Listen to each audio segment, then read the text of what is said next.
to Behaviorally Speaking Leadership for Changemakers. I'm your host, Dr. Esther Bubb, and today I'm joined by Dr. Briana Bronstein, Assistant Teaching Professor at Widener University, researcher, consultant, advocate, and first-generation Latina scholar. We discuss inclusion, neurodiversity, ethical implementation of evidence-based practices, family-school collaboration, leadership development, and why communication and transparency remain foundational to trust. Let's dive in.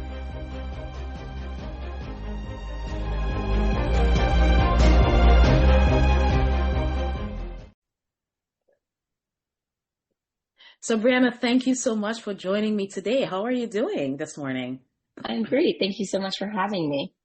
Wonderful. Yeah, it's a pleasure to have you here. I'm really looking forward to chatting with you and learning from you through all of your years of experiences. Just seeing you grow in your field. I'm very proud of that. So I'm just really honored to have you here today. Thank you. I'm honored to be here. All right. So let's dive in. So, Briana, you wear many hats, right? Which is Yes. really great. Like educator, you're a professor, you're a researcher, you're a consultant. And, I think at your heart, you're an advocate, right? So Yes. how do all of those roles, Briana, inform your view of leadership? Yeah, that's a great question. And I agree. I feel like I've always worn many hats.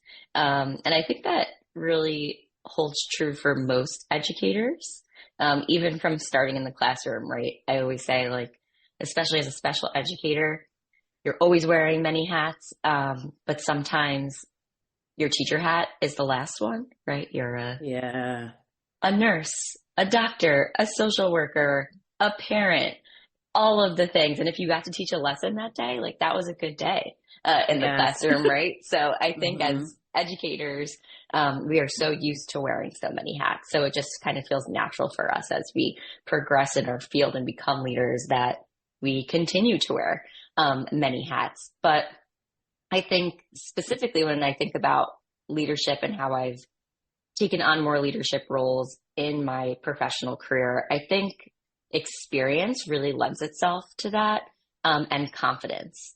And I don't think it's something that comes easily for a lot of people, especially women. And even more so thinking about that, and as I was thinking about what that means, particularly young women in the field, entering the field as, an educator in my 20s, I didn't have that confidence to become a leader. Even in my classroom, that was really hard. Stepping into a new classroom, becoming a leader. So I think it's really hard for young women to kind of break that ceiling, right? And get into the field, and feel confident with that going into school, becoming a researcher, taking on leadership roles. I mean, even today, 15, 20 years into my career, people still sometimes think I'm a student when I walk into somewhere. So having that confidence to say, hey, no. So how do you do that? So wearing those multiple hats, being a professor, a researcher, consultant, I think a lot of those roles, they inform each other. So thinking about how my role as a professor then can help me in my role as a researcher, and now how can I translate that into my role as a consultant, and then looping that all back into thinking about how I can be a mentor. So I think they're all really integrative and work with each other. Yeah. I really love, that thought process, Briana. And, I would have to see the scene, but I really like that you said at the heart of it, the last thing sometimes we get to do is be a teacher, be an educator, whatever. We're more like the mother, the parent, the nurturer. And, I have to agree with that because I also believe that my role as mother, so my daughter is 21, will be 22 this year, but I feel like that also, right, in conjunction with all of the others informs, how I approach, my role as a leader or my role as, a supervisor, things like that. And I really agree with you that they all inform each other and, they help us just become better, right? Yeah. I think so. When I first started my career, I wasn't a mother yet. And I'm still a new mother. I have a almost 4-year-old and an almost 1-year-old in about 2 weeks. Right. So, I think my perspective of not only being a leader, but education and how we service our students and how I would want that for my own kids has also really shaped my perspective of our systems. And how I would want the services for my own kids. Yes. Yes. Um, Mm-hmm. and I think having that maternal kind of instinct too, I think does Yeah. shape a lot of how we feel in the classrooms, Yeah. and in the education space in general. Yeah. I like that you said what you would want for your kids. You know, it makes me think of the golden rule. And, Hmm. you know, it just helps us appreciate what we do more. But I also loved, Brianna, that you talked about, you know, just your role as a woman, right? Yeah. Breaking the ceilings, breaking the glass ceilings, accomplishing, stepping into roles as leaders. And so in addition to being a female, in addition to being a woman, a mother, right? You're a first generation Latina and scholar, right? Hmm. How has your personal journey, so first generation Latina scholar, mother, parent, all of that, woman, how has all of those things, you know, in your personal life, your personal journey influenced your approach to education, to advocacy, to leadership? Yeah. Yeah. So I think like for me, it was something that I didn't initially recognize or even feel was something that was different, right? It's just like who I Yeah, was. And this is what I'm doing. Until I kind of took a step back and said, hey, there aren't a lot of women who get their doctorates. There aren't a yeah, lot of women who go to graduate school and get their PhDs before the age of 30. yeah, Even more so in traditionally under represented fields. yes, yeah, And that was natural to me, right? yeah, And I think for me, how it shaped it is I didn't have anyone telling me what to do or how to do mm, it, right?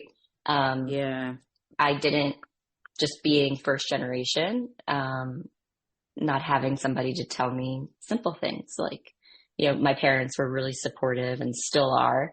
Um, and they helped me as much as they could, but we were figuring it out together. Applying for student loans, applying for yeah, college, all of these things. There was no handbook to kind of yeah, figure those things out. And I still don't think there is. I think we're still trying to figure those things out, right? But yeah, thinking about, okay, what kind of support systems do you have? Um, mm-hmm. how can I figure that out? And I'm fortunate that I didn't have to figure it out on my own. You know, I did have my family, even though maybe it wasn't their experience, they were still supportive. Um, but trying to figure those things out. And I feel like it allowed me to just be really intentional in my work and thinking about that everybody's coming from a different background, a different experience, and how can I make that more accessible? So whether I'm working with families or with teachers or with Mm, students, trying to understand the process, but then also allowing everybody to have a voice in it. yeah, And thinking about how to navigate, and everyone's coming from a different starting point, and how can we, you know, get to the end point that we are looking for. Um, so it's definitely shaped who I am, but I think as I've gotten older, I've been able to mm-hmm. like reflect on where I came from, and then where my parents started and Yeah. how we kind of got to, you know, where we are today. Yeah, yeah, wonderful. I love that you said to give them a voice, right? And your Hmm. experiences and your path has really allowed you to value that. For me, so I'm originally from Grenada, so still first generation, but my brother, who is the second child in our family, went to study in England, right? And then I came to study over here. But you also said there was no guidebook for you to follow, and like it was the same. I came here all by myself, you know. My family, you know, is largely in Grenada. So it was like, as you said, figuring it out, right, as we went along and creating our own paths, and you know, Yeah. what trajectory do we want to follow? And for me, based on my experiences, being from the Caribbean, being largely in any room, one of the few Black people, it really allows me to focus on like a dignity centered approach, and I'm really big on compassion. So Hmm. like, you know, compassionate care, and like you said, like listening, you know, giving others a voice. But that also, for me, Brianna, reminds me of like social validity. What we're doing, is it meaningful Hmm. to those that we're presenting it to? You know, so Yeah. I appreciate that and your perspective. Yeah. I think that is Yeah. really important. Yeah. So in your consulting work, Brianna, you're navigating the complexities, right, of, you know, districts, families, Hmm. parents, diversity, right? What Yeah. is the most common starting point for building trust and alignment within all of those systems that you navigate? Yeah. Communication Mm. and transparency, for sure. Yeah. Yeah. I think, again, over, the past 10, 15, 20 years kind of doing this, I think, or I know, I should say, Yeah. that most of the time, both sides want the same thing for the student, right? We are all there Yeah. for the same reason, to Yeah. do what's best for the student. Most people in education are not there to make millions, right? We are here because we love what we do. We love our Yes. kids. We want what's best for them. And sometimes it's the systems in place that make things a little bit more challenging, right? Yeah. And then on the other side, parents, families, caregivers, guardians, they of course want what's best for their kiddo. So there is this in between area that there's just sometimes a disconnect, I think, with what's being communicated. So I think if there's open communication, transparency, that really helps navigate that relationship that we're trying to build. Hmm. And, unfortunately, I think there are a lot of times that there is a lot of tension between the schools and the families. But I think if we take a step back, we kind of slow down, and if we focus on that collaboration and Yeah. really focus on centering that conversation around what's best for the student, what's in the student's best interest, I think that's where we start to see things really shift, and we're able to build that trust on both sides, because it's important that we're on the education side building trust with families, but then Yeah. also that families are able to trust the team that's working with their child. Yeah. I love that, especially the transparency part of what you said, communication and transparency, because oftentimes we feel like we have discussions behind the scenes and they need to remain behind the scenes, but some aspects of them, right, could be brought to the forefront. Obviously, there are some things we'll need to keep confidential, but there are some things we can share. So saying all of that, Briana, I believe that's one of the reasons, that conflict that we often see, when we get to the level of informal or mediation or due process, or even just like in-person conflicts between like families and schools. I think that's one of the reasons why a lot of times I'll be talking to my staff. So, you want to trade positions, you want to, move into like a leadership, and they're like, yep, nope, I'm all good. And Yeah. right. So saying all of that, Briana, how can we support teachers with moving from classroom teacher positions to really embracing, administrative leadership roles? Yeah. So I think that's a really good question. And I think it's really hard for a lot of people. I think it's important to recognize that maybe leadership isn't for everyone. And that's okay. Like some Mm-hmm. people, they love the classroom, they want to be in the classroom. But Yeah. it doesn't mean that you still can't be a leader, right? So I think also Right. thinking about what that term leader means. Just Mm. because you don't want to be in a leadership, quote unquote, role, maybe an administrative role or supervisory role. I think leadership can also look like mentorship. Yeah. So sharing your strengths, guiding other people in your area that you're passionate about. That could look like being a leader at the school level, or a grade level, Yeah. or just within your own classroom, being a leader in your classroom. But I do think for those who want to take the next step, I think teachers should feel empowered to do that. But I think it's important that we need to support the teachers to get to that next step, right? Yeah. Provide them Yeah. the training, the experience, the knowledge that they need. Because I think especially in pre-service teacher prep programs, Yeah. I don't think we always do the best job at doing that, right? Yeah. I know myself entering the field when I was in the classroom as a brand new first year teacher at 22. No one told me that the biggest part of my job in at the time, self-contained autistic support classroom was going to be managing potentially more adults than kids. Yeah. That was really hard to manage and think about how to do that. So I think supporting all teachers at that level is really important. Yeah. I really love that you emphasize the fact that leadership is not a position, right? It's not a title, right? We can be leaders in whatever we do. And then you talked about, your years of experience teaching in an autistic support classroom. and you were, sort of baptism by fire, had to, become a leader in the moment, right? Of right. leading adults as well. And, we're in Autism Acceptance Month. I did ABA therapy years ago, and my very first ABA student, he was 3 when I provided ABA services, wrote the book, and I just had him come read to our kids, right? Oh, And nice. yeah, and your research includes, right, studies on autism and developmental disabilities. So what is one finding from your work, Briana, that you would say every school leader should understand and implement, when it comes to students with autism and developmental disabilities? Yeah, I think that's a really great question and kind of ties into thinking about leadership too. And so I think, over the past few years, kind of how my research has shifted, and now being in a space of teacher preparation, and whether that's pre-service or in-service teachers, a lot of my current work, I would say, has been focusing on that kind of area of working with teacher prep, coaching, professional development. And I think when thinking about a big takeaway, I think it's important to think about the importance of ongoing support for educators who are working with students with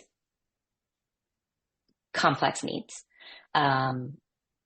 Thinking about the fact that a one-time professional development isn't enough, right? Yeah. Doing a full day PD and trying to fit everything in is just not enough. We can't learn everything. So I think for me, my biggest takeaway would be that teachers in general, but especially special educators, really benefit from support that's embedded in the classroom. So coaching, modeling, real-time feedback. I've seen that is much more impactful than isolated 1 or 2 training days. And I think that's really hard for a lot of schools to implement, but I do think it's a worthwhile investment. Yeah. So more than just the 1-day trainings is what I'm hearing you say, like ongoing coaching kind of within their environment. Yeah. Yeah. So that you can get that hands-on experience and get that real-time feedback and have somebody there to support you, answer your questions, model what is evidence-based practice for autistic individuals. How can I implement that? Do I need to change something? Do we need to shift this? What's working? Because we know that there are evidence-based practices, but oftentimes a lot of these practices are researched in really contrived situations with a very specific group of students, right? So in a clinic or with highly trained, specialized programming, or doctoral students or graduate students who have a lot of training and expertise and motivation to be there. And there isn't always that. There is a growing research in this area, but it's still not there to say, okay, well, actually, this is what's happening in our classrooms, in our community settings, especially in our schools that have limited resources, that have limited availability to curriculum, best practices, training, staffing, and honestly, even certified teachers, right? True. A lot of our teachers are under an emergency certification. And don't have that experience of working with really specialized populations. So I think providing that ongoing support in a classroom, regardless of the experience level of a teacher, is really important. Yeah, thank you for that, Brianna. In your response, you mentioned evidence-based practice. I know you're big on evidence-based practice. We would expect you to be, and so applied behavior analysis. So I mentioned, earlier, my first student, I did, ABA therapy with him. It's an evidence-based practice, right? But I'll share with you a story. So one of my recent posts on Blue Sky, someone commented, they were like, Esther, you just need to get out of this field of ABA. It's more harmful than hurtful. I mean, it's more harmful than beneficial, right? And I didn't respond to it. And I'm like, little do they know, ABA has gotten a bad rap over the years, let's be honest, right? Because of how it's been presented over the years. I mean, obviously there's been growth and progress in the field. There's some remnants.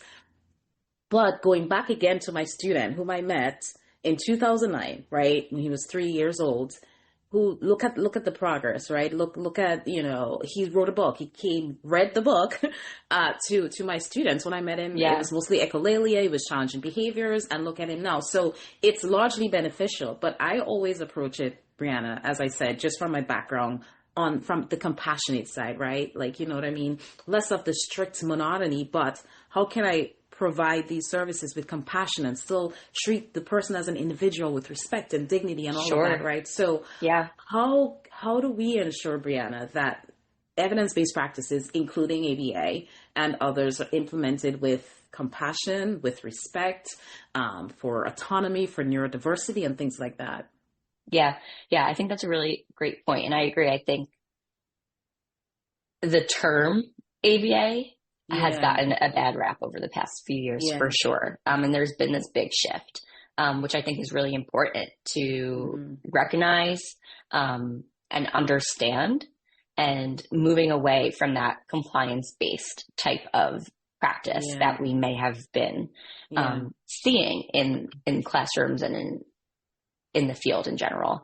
And I agree that I think moving towards a more compassionate approach and ethical implementation of yeah, ABA is important.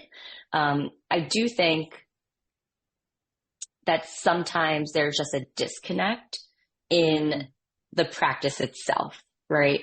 yeah, So is there just a lack of knowledge and understanding of what ABA actually is? What is it that's yeah, actually happening, right? hmm, So ABA has become this term that's a catch-all phrase, but yes, really there's so many components of it. And if you're doing it well, you are being compassionate and ethical and following the child's needs, wants, interest, and working with them and their families, and collaborating and incorporating the student voice into the decision making yeah, process.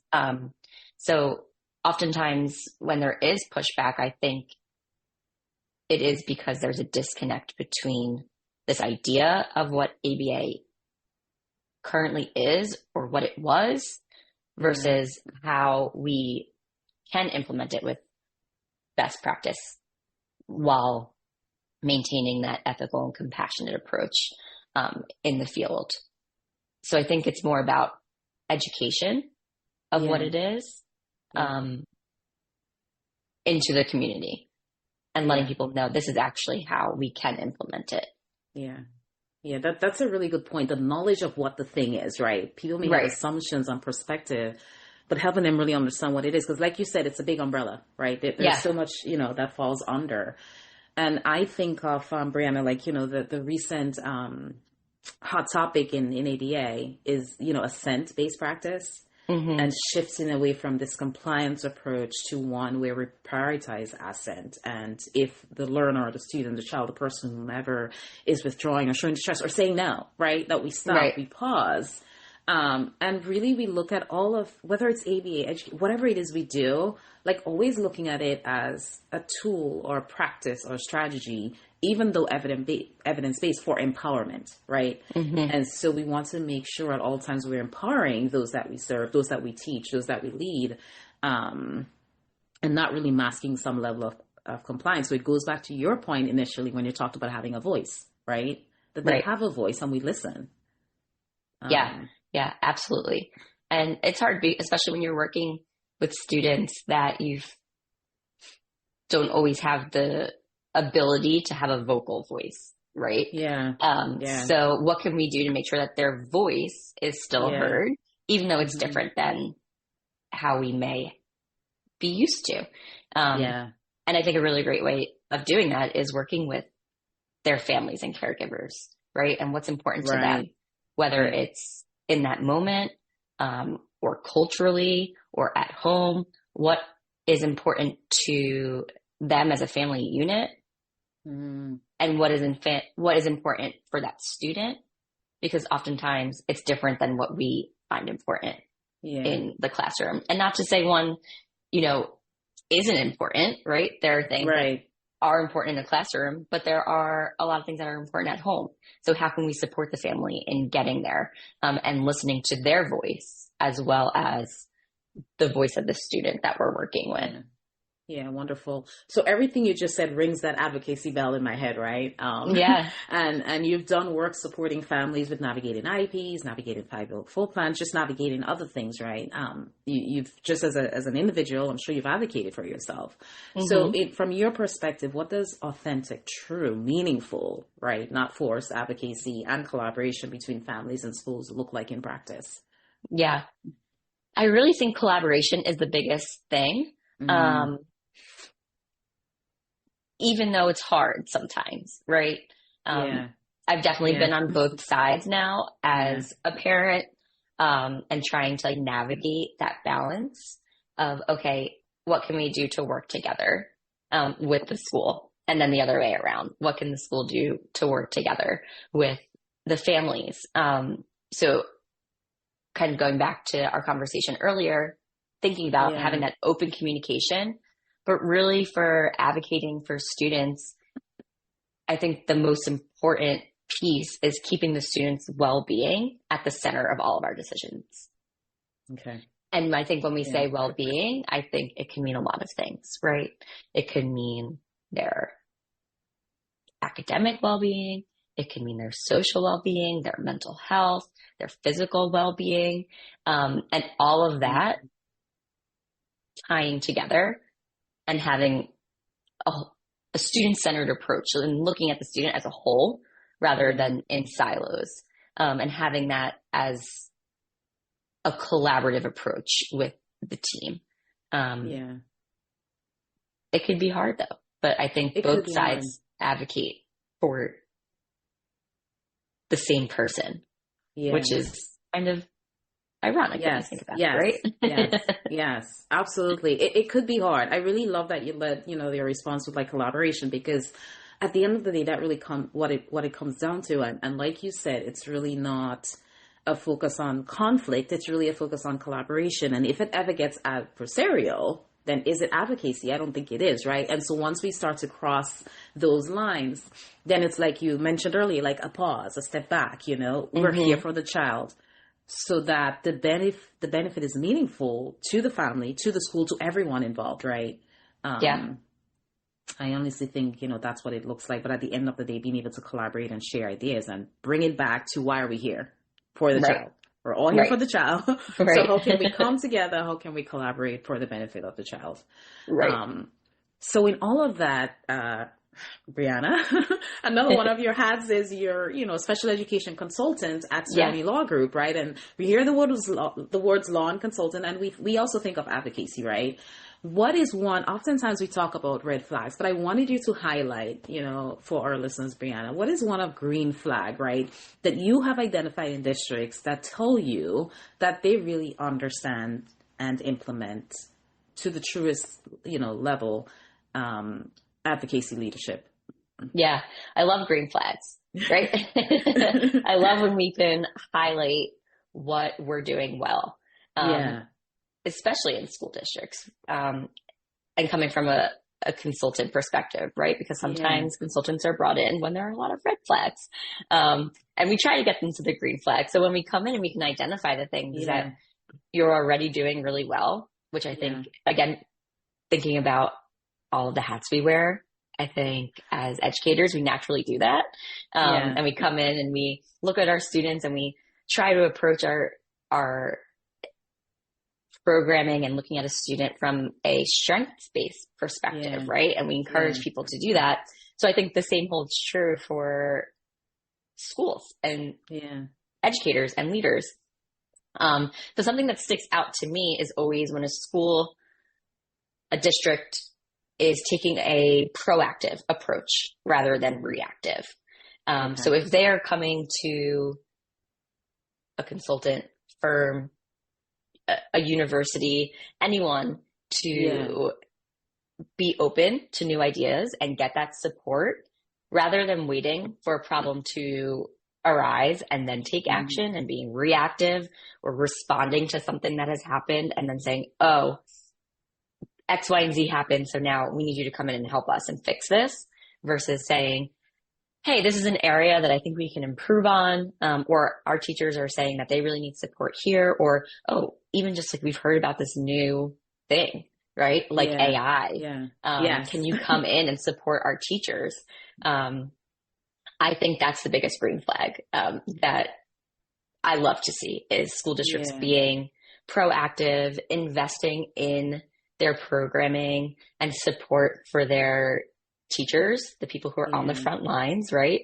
Yeah. And giving them that support.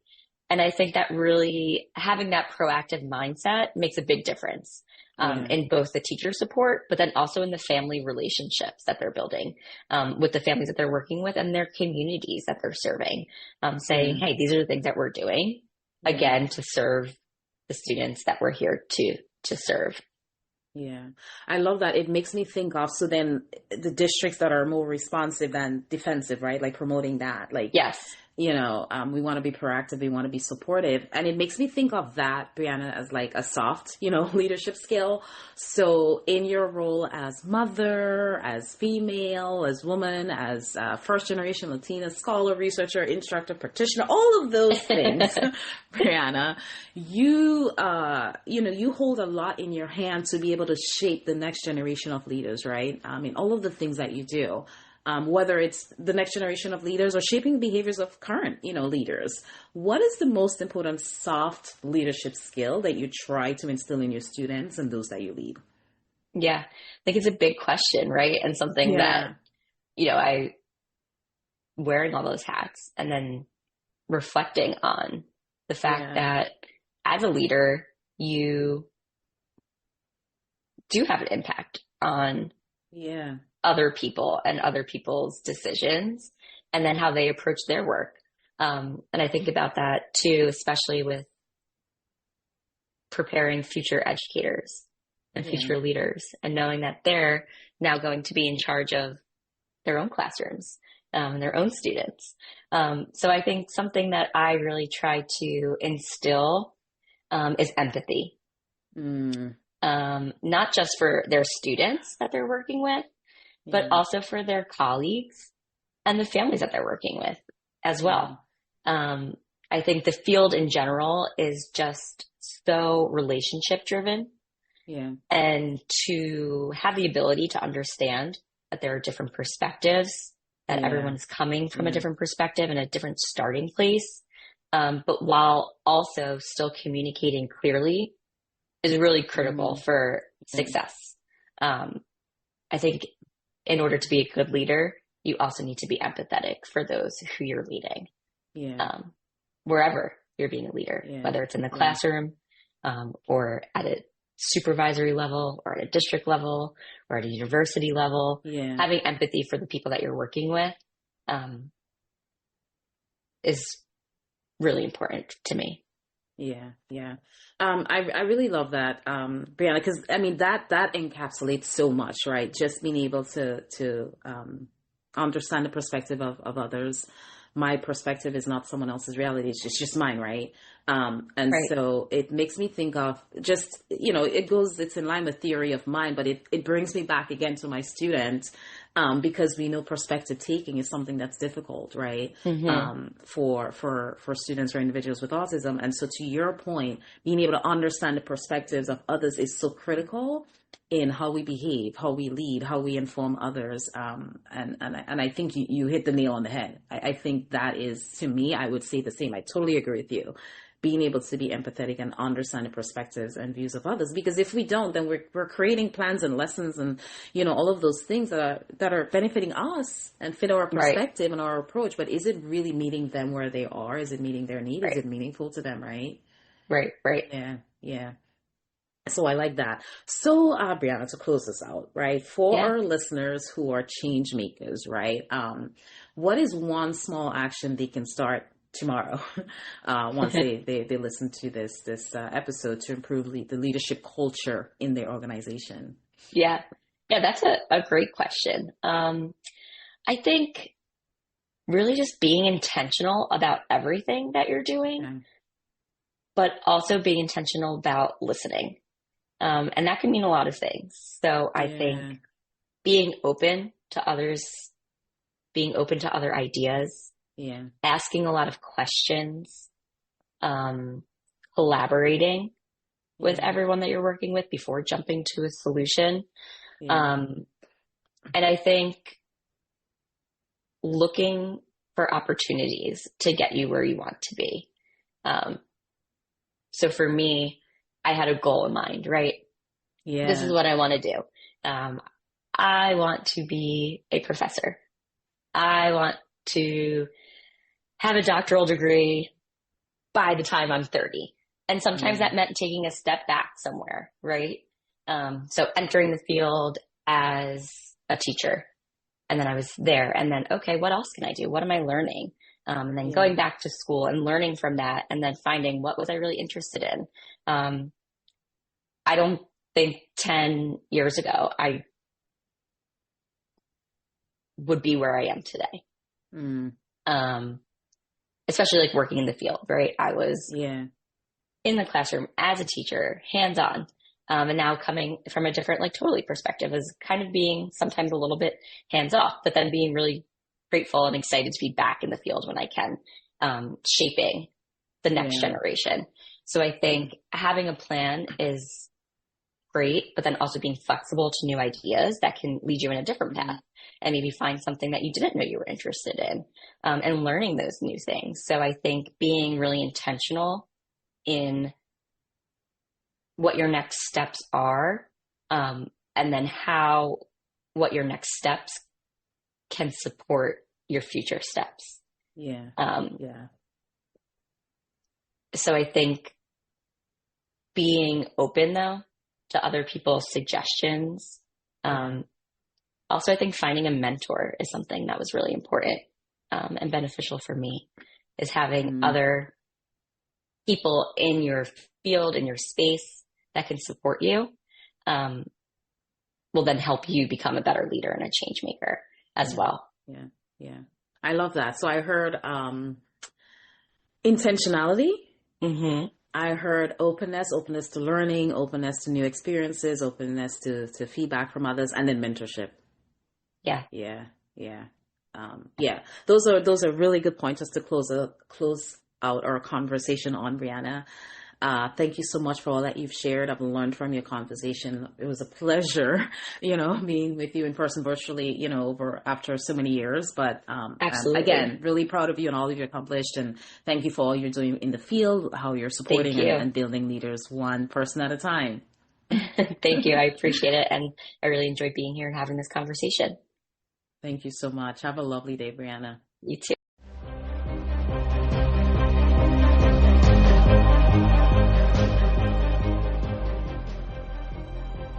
Thank you for listening to the Behaviorally Speaking Leadership for Changemakers podcast. Today, Dr. Bronstein reminded us that authentic leadership begins with understanding people's lived experiences, creating systems grounded in communication and transparency, and ensuring every student and family has a voice in the process. She challenged us to move beyond compliance-based approaches toward compassionate, ethical, and collaborative practices that center dignity, neurodiversity, and student well-being. Her insights also reminded us that leadership is not limited to titles or positions. Leadership can look like mentorship, advocacy, modeling, and empowering others through intentional support and collaboration. If you have a story about leadership and behavior from your community, share your story with us. If this episode resonated, share it with someone, and check out our companion blog, Behaviorally Speaking, Insights for Changemakers, at esthercbubbabaservices.com/blog. For training, coaching, and behavior-based leadership support, visit esthercbubbabaservices.com. Until next time, lead with humanity and purpose, practice with compassion and intention, and create meaningful, lasting change. This is Dr. Bubb from the Behaviorally Speaking Leadership Lab. Stay inspired.